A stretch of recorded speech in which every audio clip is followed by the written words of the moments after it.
Est-ce qu'on peut acclamer le Seigneur? Gloire au Seigneur. Nous sommes en train de voir donc un sous-thème intitulé « Manger les choses saintes ».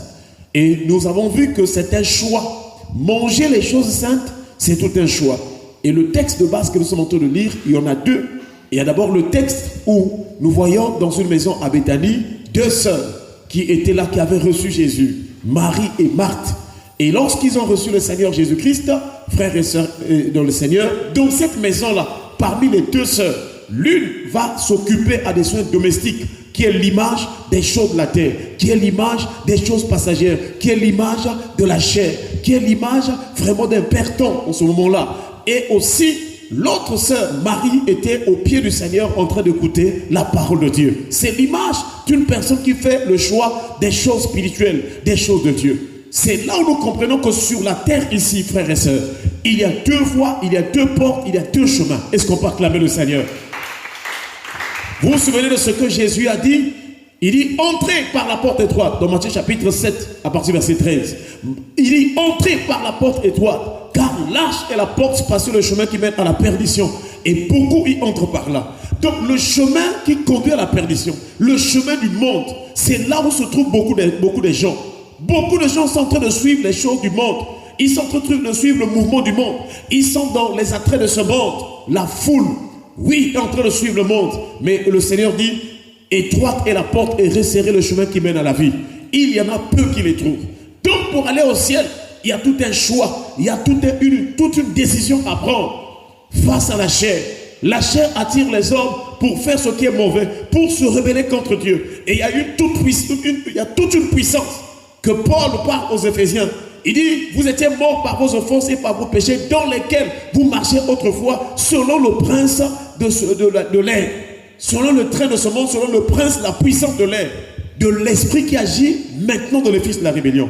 Donc tout ce que vous voyez les gens faire du monde, contrairement à la volonté de Dieu, vient de tout un système de la puissance de l'air et qui pousse les gens à refuser, à renoncer aux choses de Dieu. Or, c'est Dieu qui a créé les cieux, la terre et toute leur armée. C'est Dieu qui a tracé un plan pour que l'humanité, pour que les hommes puissent être de ceux-là qui vont louer et adorer le Seigneur.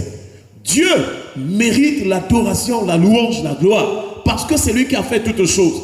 Et déjà au ciel, nous bénissons le Seigneur, parce que les anges, les 4 êtres vivants, les 24 vieillards sont en train d'adorer le Seigneur jour et nuit. Est-ce qu'on peut acclamer le Seigneur?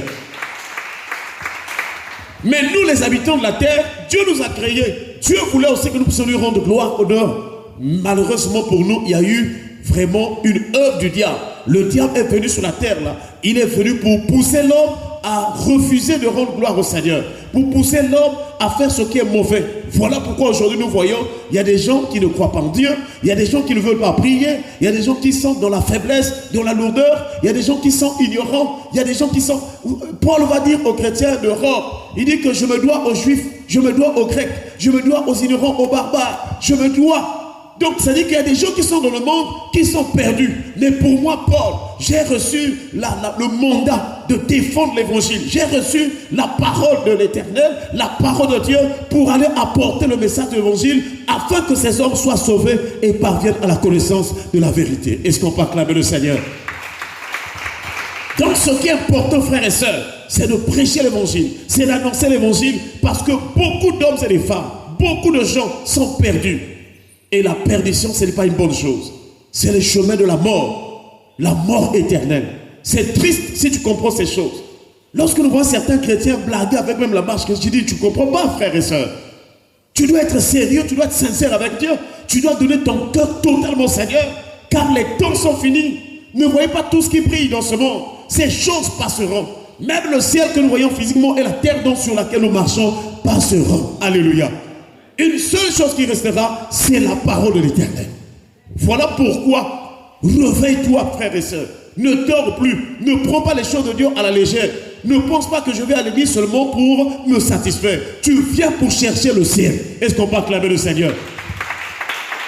C'est là où nous voyons Marie était auprès du Seigneur pour l'écouter. C'est la position de ceux qui vont au ciel. Parce qu'au ciel, nous serons devant le Seigneur pour l'adorer, lui rendre gloire et honneur. Tu dois en arriver là. Ton cœur doit arriver à cette soif. Quand tout va finir, ceux qui vont aller au ciel, ils ne vont pas aller encore au travail comme aujourd'hui. Ils ne vont pas aller encore faire vaquer aux occupations comme aujourd'hui. Ça sont les choses qui vont passer. Mais tous qui seront au ciel, c'est pour la louange et la gloire. C'est pourquoi Paul a dit aux Éphésiens que vous aussi, par rapport à la parole de la vérité que vous avez reçue là, en tout cas, le Seigneur vous a scellé de son Esprit Saint. Et le Saint-Esprit, c'est un gage pour notre héritage, pour la rédemption, pour de ceux que Dieu s'est acquis pour célébrer sa gloire. Dieu nous sauve pour célébrer la gloire à venir. Et c'est pourquoi Paul, malgré les souffrances qu'il avait dans son corps, malgré les souffrances, les persécutions, il disait que les souffrances du temps présent ne sauraient être comparées à la gloire à venir qui sera révélée pour nous. Qu'est-ce que quelqu'un dit? Amen. Frères et sœurs, il y a donc un choix à faire entre les choses de la terre, entre passer ton temps à suivre seulement la télévision, les films, et aussi passer du temps de la prière. Il y a toujours un choix à faire quelque part. Entre la haine et l'amour, il y a un choix à faire. Mais le Seigneur dit à Moïse, il dit à Moïse, choisis la vie. Choisis de faire quelque chose qui soit agréable aux yeux de Dieu. Tous les jours de ta vie, à chaque instant de ta vie, choisis quelque chose qui soit juste et agréable devant le Seigneur. Et c'est ce que nous sommes en train de voir. Comment donc choisir ces choses-là? Nous en sommes arrivés donc aux choses saintes. Et nous voyons dans Exode chapitre 29, le verset 33, il est écrit, ils mangeront ainsi ce qui aura servi d'expiation afin qu'ils fussent ou afin qu'ils soient consacrés et sanctifiés. Nul étranger n'en mangera, car ce sont des choses saintes. Est-ce qu'on peut acclamer le Seigneur?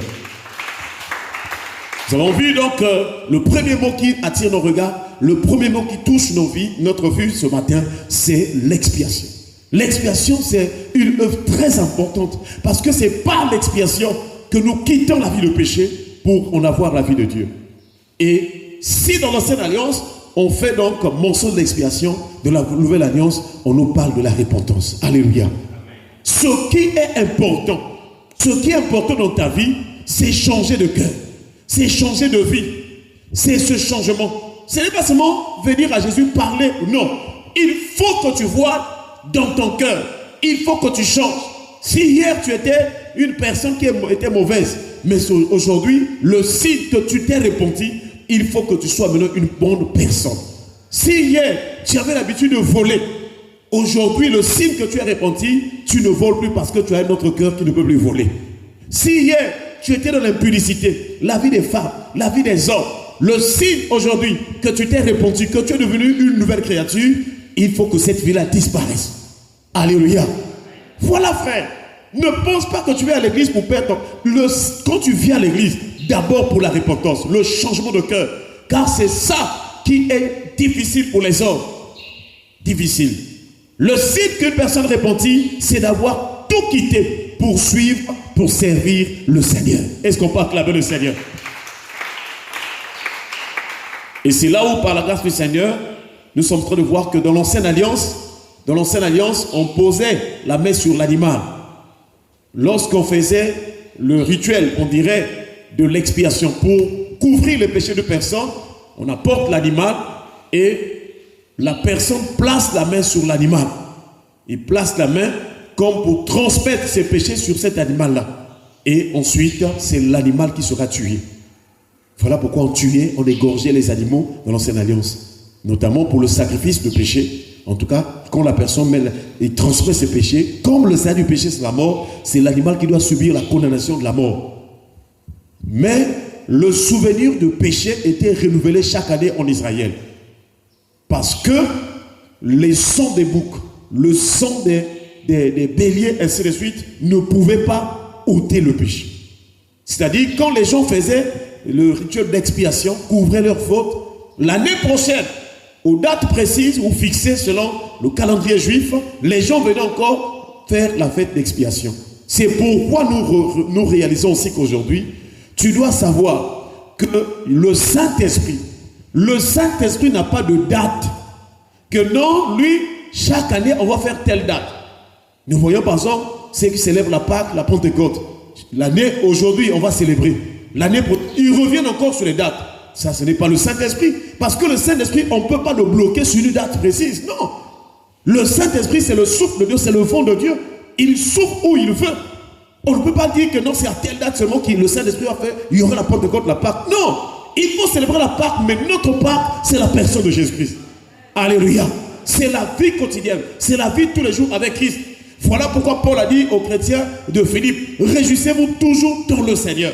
La fête veut dire la réjouissance. La fête veut dire ce moment où on se rassemble pour célébrer l'Éternel. Et on ne doit pas se fixer une date, frères et sœurs.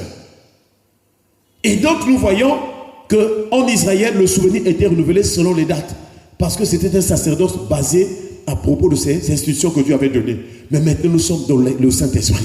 Frères et sœurs, et c'est là où, par la grâce du Seigneur, nous voyons que l'apôtre Jean nous parle dans 1 Jean chapitre 2, le verset 1 à 2. C'est sur ce texte que nous sommes en train de parler depuis hier. 1 Jean chapitre 2, le verset 1 à 2.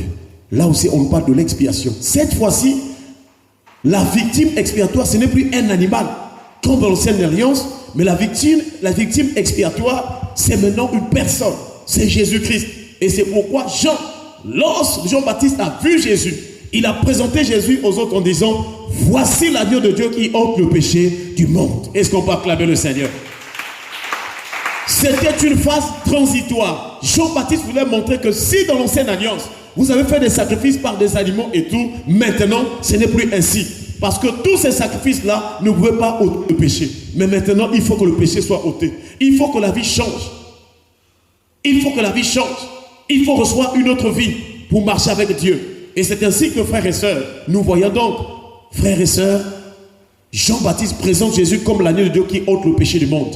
Et c'est comme ça que l'apôtre Jean est en train de poser encore dans les épîtres, dans ses épîtres, notamment la première épître de l'apôtre Jean, nous sommes dans 1 Jean chapitre 2, versets 1 à 2. Il est écrit, « Mes petits enfants, je vous écris ces choses afin que vous ne péchiez point. Et si quelqu'un a péché, nous avons un avocat auprès du Père, Jésus-Christ le juste. » Jésus-Christ le juste. Il est lui-même une victime expiatoire pour nos péchés. Non seulement pour les nôtres, mais aussi pour ceux du monde entier. Donc Jésus était mort à la croix, non seulement pour les Juifs, mais pour le monde entier. C'est là où nous voyons que Jésus, c'est lui le médiateur. C'est lui la seule personne qui peut sauver tout homme. C'est lui la lumière qui éclaire tout homme. Jésus n'a pas choisi une seule race. Jésus n'a pas choisi un seul pays, une seule nation. Jésus est venu pour sauver l'humanité entière, tous les hommes. La Bible déclare, car Dieu a tant aimé le monde. Le monde là veut dire l'humanité. Dieu a aimé les hommes. Pourquoi? Parce que c'est lui qui a créé les hommes. C'est Dieu. Lorsque Dieu a créé Adam et Ève, est-ce qu'il y avait des Chinois? Non. Lorsque Dieu a créé Adam et Ève, est-ce qu'il y avait des Américains? Non. Lorsque Dieu a créé Adam et Ève, est-ce qu'il y avait des Russes? Non.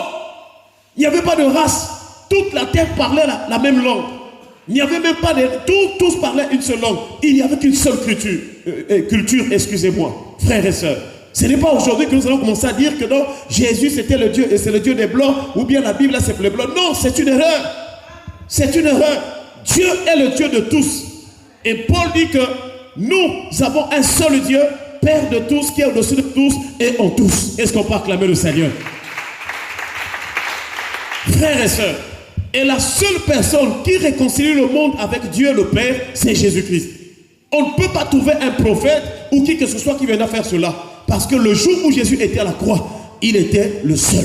On verra ça pour expliquer pourquoi Jésus est la seule personne qui soit capable de sauver l'humanité, les hommes. Pourquoi lui seul doit être au-dessus de tous? Pourtant, il y a des prophètes, des gens qu'on nous parle. Mais pourquoi seul Jésus répond à ces exigences de la loi? Frères et sœurs, nous voyons donc qu'ici, Jean nous rappelle, dans 1 Jean chapitre 2, verset 1 à 2, il dit d'abord, mes petits enfants, je vous écris ces choses afin que vous ne péchiez point. Nous avons dit que nous allons expliquer ce texte pas à pas. Première chose, Jésus parle des petits enfants. Jésus parle des enfants. Et nous avons expliqué hier que les enfants, c'est l'image. Ici, ce n'est pas les enfants physiques forcément, parce que Dieu est esprit. Lorsque Dieu nous parle, il nous explique les choses selon l'esprit de Dieu. Si nous restons dans la chair, si nous restons à comprendre les choses physiquement, nous allons périr. Nous n'aurons pas de vie. Mais c'est lorsque nous allons comprendre les choses spirituellement que la vie sera là. Alléluia. Donc les petits enfants, si ou bien les enfants, c'est l'image de ceux qui sont nés de nouveau. Parce que pour devenir enfant de Dieu, selon le langage spirituel, selon le langage de Dieu, pour être enfant de Dieu, il faut passer par la repentance, il faut naître de nouveau. Voilà pourquoi Jésus avait dit à Nicodème, en vérité, je vous le dis, ou je te le dis, si un homme ne naît de nouveau, il ne peut voir le royaume de Dieu. Si un homme ne naît d'eau et d'esprit, il ne peut entrer dans le royaume de Dieu. Est-ce qu'on peut acclamer le Seigneur? Et nous voyons, frères et sœurs, première chose, il faut devenir enfant de Dieu. Tu veux vivre les choses de Dieu, tu veux voir les choses de Dieu, il faut devenir d'abord enfant de Dieu. Et Jean nous rappelle que à tous ceux qui l'ont reçu, à ceux qui croient en son nom, elle a donné le pouvoir de devenir enfant de Dieu. Tu ne peux pas devenir enfant de Dieu quand tu vas faire des rituels. Non, pour devenir enfant de Dieu, il faut croire en Jésus-Christ comme Seigneur et Sauveur. Il faut passer par la repentance. C'est là où tu deviendras enfant de Dieu. À tous ceux qui l'ont reçu, il faut recevoir Jésus-Christ dans ton cœur, comme ton Seigneur et ton Sauveur, ton Maître et ton Roi. Tu le reçois, frères et sœurs, alors lui, Jésus qui est la parole, c'est lui qui te donnera le pouvoir de devenir enfant de Dieu. Cette naissance n'est pas une naissance naturelle, mais c'est une naissance spirituelle. Tu reçois donc le statut ou l'identité d'un enfant de Dieu. Et partout où tu iras, le diable aussi a ses enfants. Quand les démons vont te voir, ils sauront que celui-ci ou celui-là est enfant de Dieu. Est-ce qu'on peut acclamer le Seigneur? Deuxième chose, il dit, afin que vous ne péchiez point. Donc il dit, mes petits enfants, je vous écris ces choses afin que vous ne péchiez point. Deuxième chose, je vous écris. Donc première chose, les enfants, devenir enfants de Dieu. Deuxième chose, je vous écris ces choses. Donc l'apôtre Jean nous montre que les écrits de la parole écrite a une grande influence dans la vie de l'homme, si du moins celui-ci accepte, reçoit cette parole. Et nous voyons déjà du temps de Moïse, Dieu aussi avait parlé à Moïse, mais sur la parole écrite. Alléluia. Lorsque Moïse est allé sur la montagne, et alors Dieu l'a visité, Dieu lui a parlé. Mais les paroles de Dieu qui sont sorties de la bouche de Dieu étaient écrites. La première fois, c'est Dieu lui-même qui avait écrit sa parole par son doigt. Dieu aussi écrit. Alléluia. Et ces paroles-là, c'est ce qu'on appelle les 10 commandements. Les 10 paroles de Dieu dans les tables. On a placé cela sur les tables de pierre. Tout ça, c'est tout un enseignement. Nous voyons, c'est Dieu lui-même qui a écrit la parole par son doigt. Or, nous savons que le doigt de Dieu signifie aussi une personne. Est-ce qu'on peut acclamer le Seigneur? Le doigt est l'image de la main, parce que le doigt, c'est au niveau de la main. Or, la main de Dieu, le bras de Dieu, c'est une personne.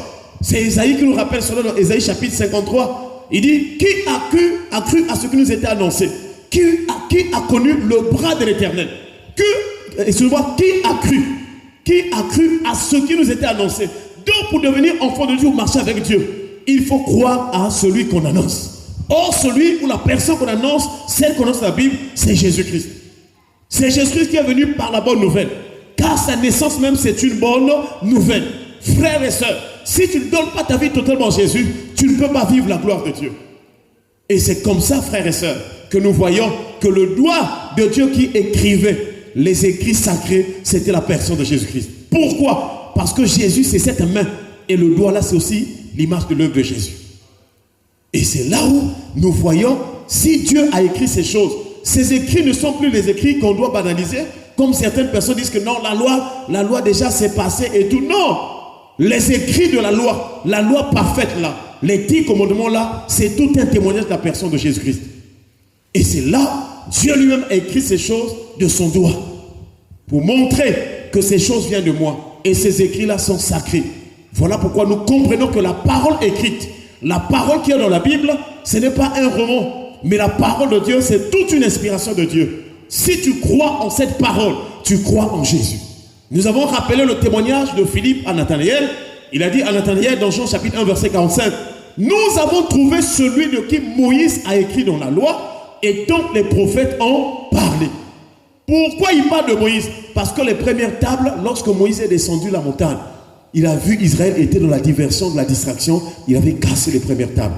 Les tables où Dieu avait écrit de son doigt, lui Moïse pris par la colère, voyant le péché en Israël, il a cassé. C'est là où Dieu va demander à Moïse de réécrire maintenant lui Moïse. Mais en écrivant les mêmes paroles. Est-ce qu'on peut acclamer le Seigneur? Donc, frères et sœurs, la parole que tu vois dans la Bible, il ne faut pas jouer avec cette parole. C'est tout un mystère, c'est toute une personne, c'est toute une œuvre de Jésus-Christ.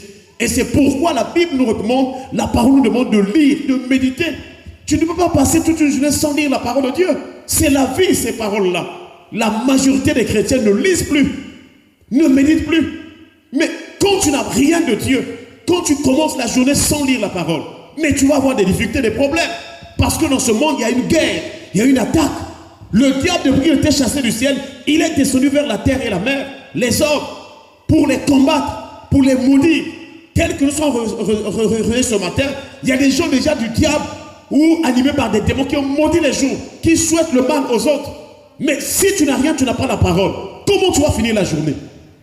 Il y a des gens qui, par leurs prières sataniques, démoniaques, ils ont véhiculé des démons. Quand tu vas passer dans les rues, tu vas aller au marché, à l'école, il y a des démons qui sont là en train de travailler par rapport aux incantations. Donc pour en être épargné, il faut la prière et la parole. Car la Bible déclare toute chose est sanctifiée par la parole et par la prière. Frères et sœurs, nous prions le Seigneur qui nous aide à comprendre ces choses. Il dit, je vous ai écrit ces choses. Je vous ai écrit cette lettre. Je vous ai écrit cette parole afin que vous ne péchiez point. Donc, les écrits de la parole ont une puissance pour nous préserver du péché. Ont une puissance pour nous donner de nous sanctifier. Si tu aimes la parole, si tu désires la parole, plus que la nourriture. Voyez-vous David, on va terminer par là. David était un homme qui était arrivé, à un niveau où la parole de Dieu était plus importante que la nourriture. La parole de Dieu dans la vie de David était plus importante que l'or et l'argent. Est-ce qu'on peut acclamer le Seigneur? Voilà le signe d'une personne qui a connu Dieu ou qui a été connue de Dieu. Il faut le signe que vraiment tu es maintenant dans un niveau avec Dieu, une intimité étroite. Il faut que la parole de Dieu soit plus importante que l'or et l'argent et tout ce que tu as ou que tu veux avoir dans ce monde. La parole de Dieu. C'est là où, frère, tout ce que tu auras besoin, Dieu va te l'accorder. Et David a dit, je préfère, il dit, mieux vaut pour moi la loi de ta bouche que 1000 objets d'or et d'argent. Je vous avais déjà rappelé que les gens souffrent. Pourquoi? Parce que leur cœur est attaché aux biens matériels. Or, lorsque tu évolues à ce qui est terrestre, les persécutions aussi augmentent. Là, parfois tu n'as rien. Mais quand tu vas acheter un terrain pour bâtir ou construire, les attaques vont venir. Les gens vont te haïr. Les gens vont commencer à te, comment dirais-je, hein? Ils vont, il a construit. Mais comment? Les gens vont, quand tu achètes quelque chose, quand tu évolues dans un domaine, les gens vont t'attaquer. Les démons vont t'attaquer. Parce que les choses de la terre attirent la personne. Est-ce qu'on ne doit pas avoir ces choses? Si. Mais il faut que ça soit proportionnel au niveau de notre foi, au niveau des évolutions spirituelles. Tu veux grandir, tu veux avoir des richesses? Oui. Il faut aussi chercher d'abord les richesses du ciel. Est-ce qu'on peut acclamer le Seigneur? Que le Seigneur nous donne de comprendre, d'accepter de vivre la parole de Dieu. Paul a dit à Timothée, jusqu'à ce que je vienne, applique-toi à la lecture, à l'exhortation et à l'enseignement. Consacre ta vie à méditer, à lire la parole de Dieu, à aimer, à désirer la parole. Et le verset 16, je crois, de 1 Timothée chapitre 4, il dit que car tes progrès seront évidents. Si tu as la parole, tu vas évoluer. Si tu as la parole, tu vas avancer. Si tu as la parole, tu es béni. Parce que la parole de Dieu, c'est le mystère de Dieu. C'est la puissance de Dieu pour sauver, pour délivrer, pour bénir. Alléluia. Alléluia. Frères et sœurs, que Dieu nous aide à comprendre les Écritures saintes, à les accepter, à aimer les Écritures saintes, la parole écrite de Dieu, plus que la nourriture, plus que l'or et l'argent. Car c'est à cause de ces choses terrestres auxquelles nous sommes attachés. Il y a beaucoup de gens qui ne prient seulement que pour qu'il ait le mariage. Ils ne savent pas que pour avoir le mariage, le véritable, il faut croire au Dieu qui a institué le mariage. Ce Dieu-là est la parole. Alléluia. Amen. Voilà le secret de la bénédiction. Attache-toi à la parole et le Seigneur te fera grâce. Est-ce qu'on peut acclamer le Seigneur pour ce matin?